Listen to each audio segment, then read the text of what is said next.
Hello everyone, मेरे YouTube STDY routine में स्वागत है। दोस्तों, आज हम बात करेंगे भूगोल के ज्वालामुखी टॉपिक पर। दोस्तों, ज्वालामुखी भूगोल का बहुत ही महत्वपूर्ण टॉपिक माना जाता है, क्योंकि इस टॉपिक से बहुत सारे प्रश्न बनते हैं, जैसे पहाड़ है, पर्वत है, झीलें हैं, भूकंप है, विस्फोट और विभिन्न प्रकार की स्थलाकृतियों के बारे में। दोस्तों, मुझे उम्मीद है आप इस वीडियो को एक बार सही से वॉच कर लेंगे तो ज्वालामुखी से संबंधित कोई भी प्रश्न आपसे नहीं छूटेगा। तो चलिए दोस्तों, स्टार्ट करते हैं। ज्वालामुखी।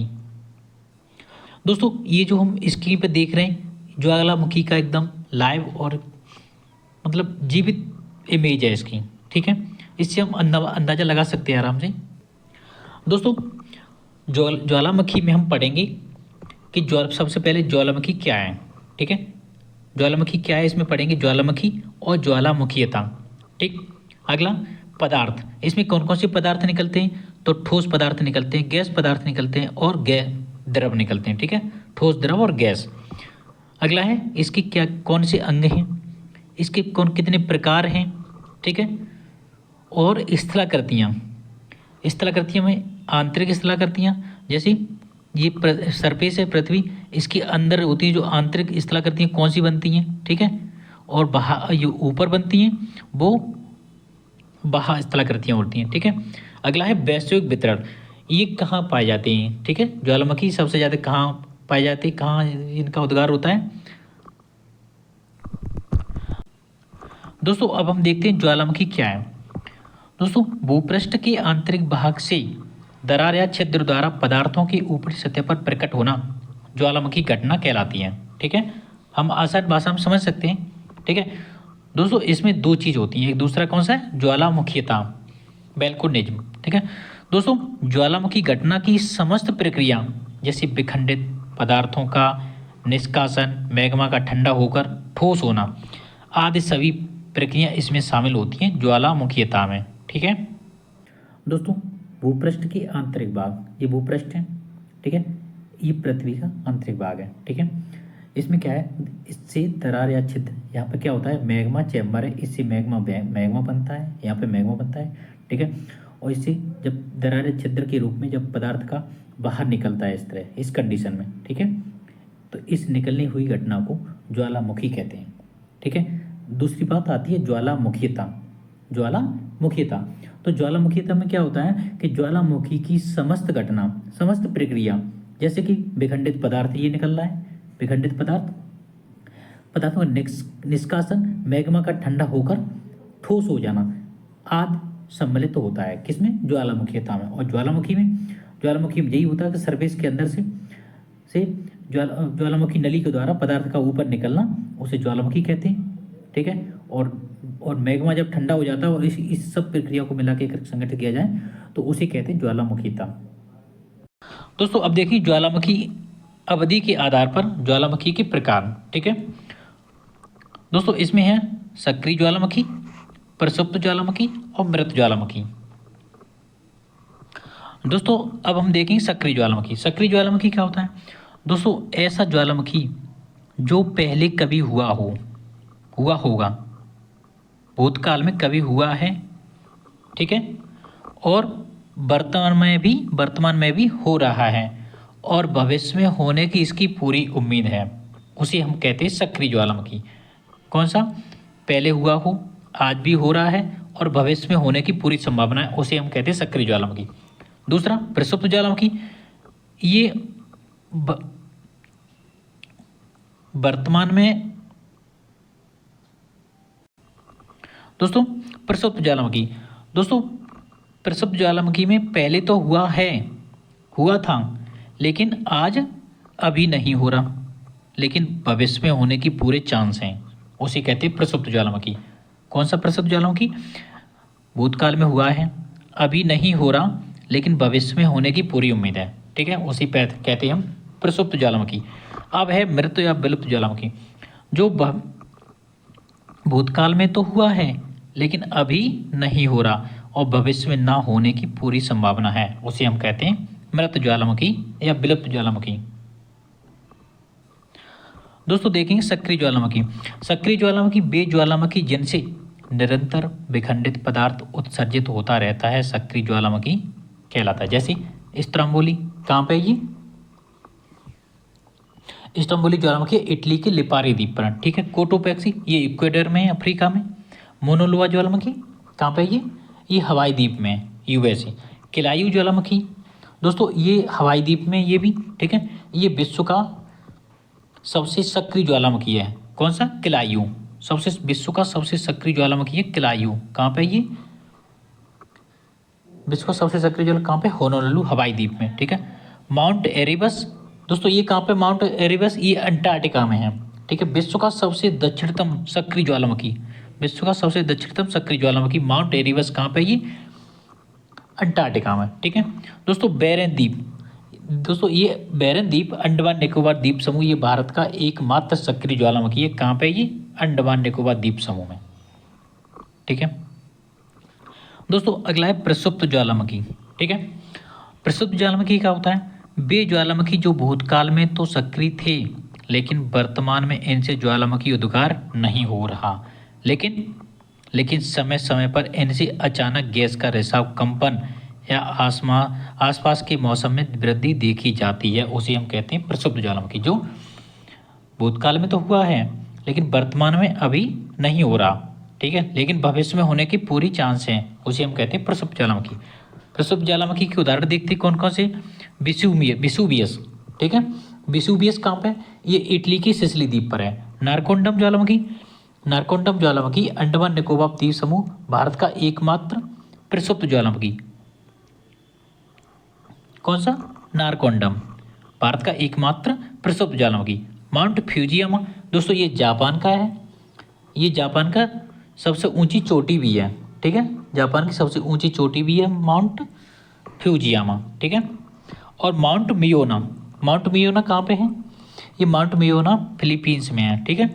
क्राकाटोआ जो ज्वालामुखी है ये इंडोनेशिया में। कहाँ पे? ये इंडोनेशिया में। और माउंट चिम्बाराजो इक्वाडोर में सबसे ऊंचा प्रसुप्त ज्वालामुखी है। कहाँ पे? ये इक्वाडोर में, ठीक है। ये हो गया प्रसुप्त ज्वालामुखी। दोस्तों मृत या विलुप्त ज्वालामुखी वे ज्वालामुखी जिनसे भूतकाल में तो उद्गार हुआ है, ठीक है, लेकिन भविष्य में होने की कोई संभावना नहीं हो, उसे मृत या विलुप्त ज्वालामुखी कहते हैं। भूतकाल में तो हुआ है लेकिन भविष्य में होने की कोई संभावना नहीं है, उसे हम मृत या विलुप्त ज्वालामुखी कहते हैं। दोस्तों किलिमंजारो कहाँ पे? ये तंजानिया में। माउंट केन्या में। माउंट पोपा ये म्यांमार में। ये भारत का ये मृत ज्वालामुखी है, ठीक है। दोस्तों देवमंद और कोह ई सुल्तान ये दोनों ईरान में हम।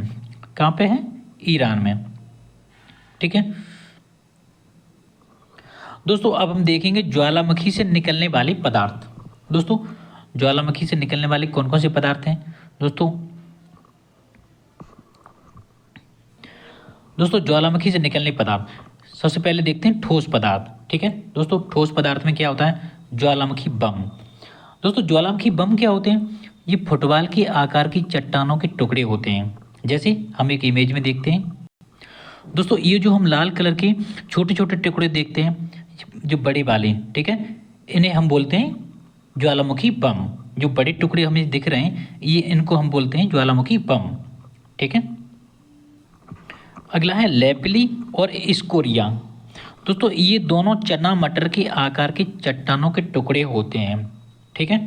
कहाँ पे होते हैं ये दोनों चना मटर के आकार के चट्टान के टुकड़े होते हैं। दोस्तों उसमें हमने देखा था अभी। दोस्तों इसमें जो छोटे छोटे बहुत ही महीन कण जो देख रहे हैं हम, उन्हें हम बोलते हैं लेपिली या स्कोरिया। क्या बोलते हैं? लेपिली या स्कोरिया बोलते हैं, जो छोटे छोटे कण हैं। अगला है प्यूमिस क्या है? पानी से कम घनत्व वाली पदार्थ जिनसे टफ या राख बनती है। किसमें? जब ज्वालामुखी विस्फोट होता है तो उनसे जो राख निकलती है, ठीक है, जो इकट्ठी होती है राख, उन्हें हम बोलते हैं प्यूमिस, ठीक है। ये पानी से कम घनत्व वाली पत्थर होते हैं, इन्हें फ्लोटिंग रॉक्स भी बोलते हैं। और ये क्या होता है कि ये पानी में तैरते हैं। हमने देखा हुआ एडम्स ब्रिज है श्रीलंका और भारत के बीच में, तो दोस्तों उसमें क्या है, पत्थर पानी में तैरता है। उसमें क्या है कि पानी से उसका घनत्व तो कम होने के कारण वो पानी पर तैरता है। ठीक है दोस्तों, अगला है गैस, द्रव। ठोस हो गया, हम देखते हैं द्रव। ठीक है दोस्तों, मैग्मा। द्रव पदार्थों में क्या क्या निकलता है, मैग्मा निकलता है, लावा निकलता है। ठीक है, तो मैग्मा क्या होता है दोस्तों, भूपृष्ठ के नीचे आंतरिक भाग में तप्त तरल पदार्थों को मैग्मा कहते हैं। कहाँ पर कहते हैं, जैसे जो पृथ्वी है, इस पृथ्वी सरफेस से जो नीचे जो पदार्थ होता है, जैसे ऊपर बन के उससे ऊपर निकलने से पहले उसे हम बोलते हैं मैग्मा। ठीक है, और यही जब ऊपर निकल आता है तो उसे हम क्या कहते हैं, लावा। लावा क्या होता है, जमीन पे फैल जाता है, उसे हम बोलते हैं लावा। ऐसे फैलता है उसे हम लावा बोलते हैं। ठीक है, लावा दो प्रकार के होते हैं, लावा दो प्रकार के होते हैं, एक क्षारीय लावा होता है और एक अम्लीय लावा होता है। दोस्तों क्षारीय लावा होता है, इसमें सिलिका की मात्रा 40 से 55% होती है। यह रेत होता है, यह पतला और कम गाढ़ा होता है। दोस्तों कम गाढ़ा होगा तो क्या होगा, ये ज़मीन पे फैलेगा। ठीक है, क्षैतिज ज़मीन पे फैलेगा। ठीक है, और दूसरा होता है अम्लीय, इसमें सिलिका की मात्रा 55 से 80% होती है। यह अधिक गाढ़ा होता है और चिपचिपा होता है। तो क्या होता है, ये जब निकलता है तो क्या करता है, ये फैलता नहीं है, ये ऊपर को चलता है, क्योंकि गाढ़ा गाढ़ा होगा तो भाई फैलेगा नहीं, कम फैलेगा। ठीक है, तो ये क्या होगा, द्रव पदार्थ है। कौन कौन से था, एक मैग्मा था, लावा है, और लावा में क्या था, अम्लीय लावा और क्षारीय लावा। अम्लीय लावा में क्या था कि अम्लीय लावा का इसमें सिलिका की मात्रा 55 से 80% होती है। यह अधिक गाढ़ा होने के कारण ये कम फैलता है। ठीक है, और एक पहाड़ या पर्वत का रूप लेता है। और जो क्षारीय होता है उसमें सिलिका की मात्रा 40 से 55% होती है। यह रेत होता है, यह पतला होने के कारण क्या होता है, ये जमीन पर फैलता है और पठारी रूप में पाया जाता है। ठीक है दोस्तों, हम देखेंगे ज्वालामुखी की उत्पत्ति के कारण क्या है। ज्वालामुखी को जो निकलता है उसके कारण क्या होते हैं, उसमें एक होता है दोस्तों प्राकृतिक कारण और दूसरा होता है मानव जनित कारण। ठीक है, प्राकृतिक कारण में क्या है, इसमें ज्वालामुखी विस्फोट होता है, प्लेट टेक्टोनिक होता है जो हम लोगों ने पढ़ा है। ठीक है, हम इसमें एक वीडियो बनाए, इसमें देखेंगे। ठीक है, ज्वालामुखी विस्फोट होता है और ज्वालामुखी प्लेट टेक्टोनिक थ्योरी होती है।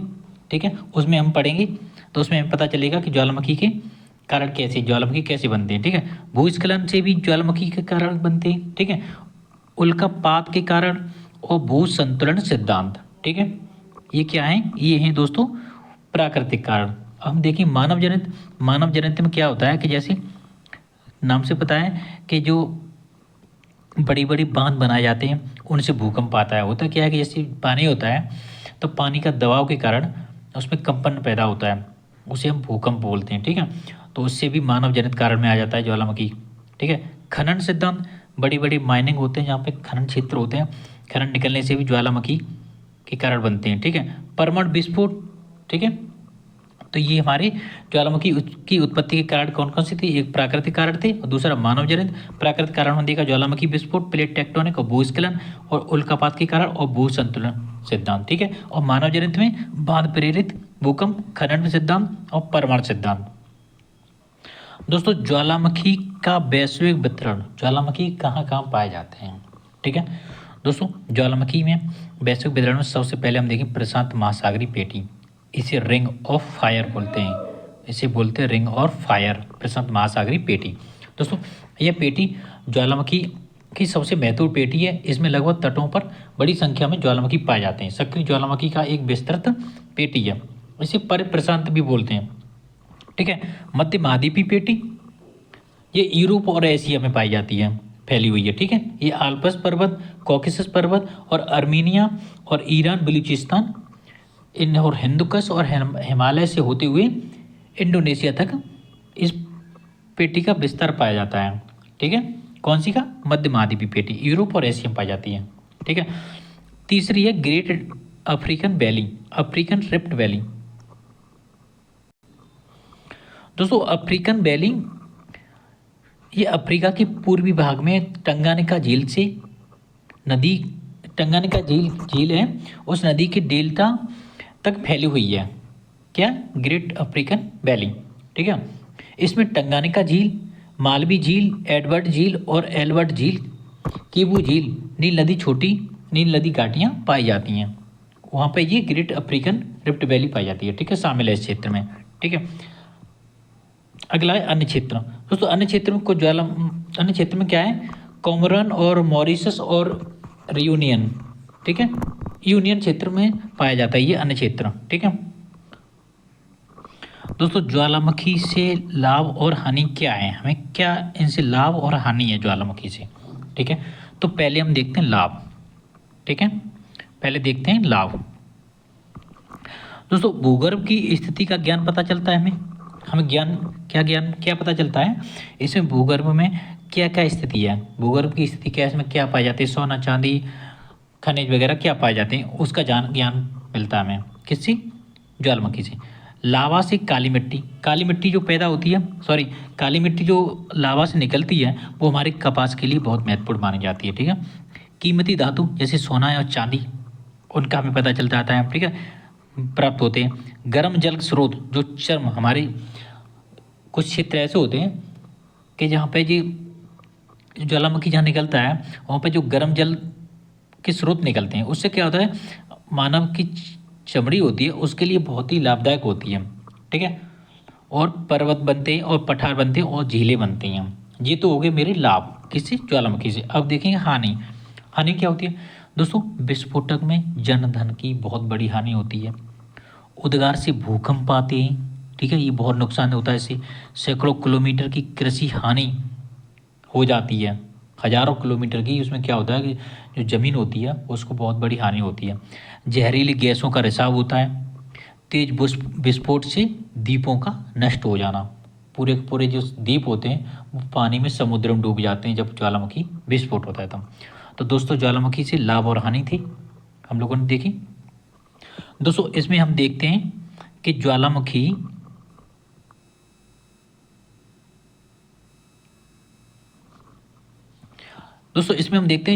के अंग कौन कौन से होते हैं, ठीक है।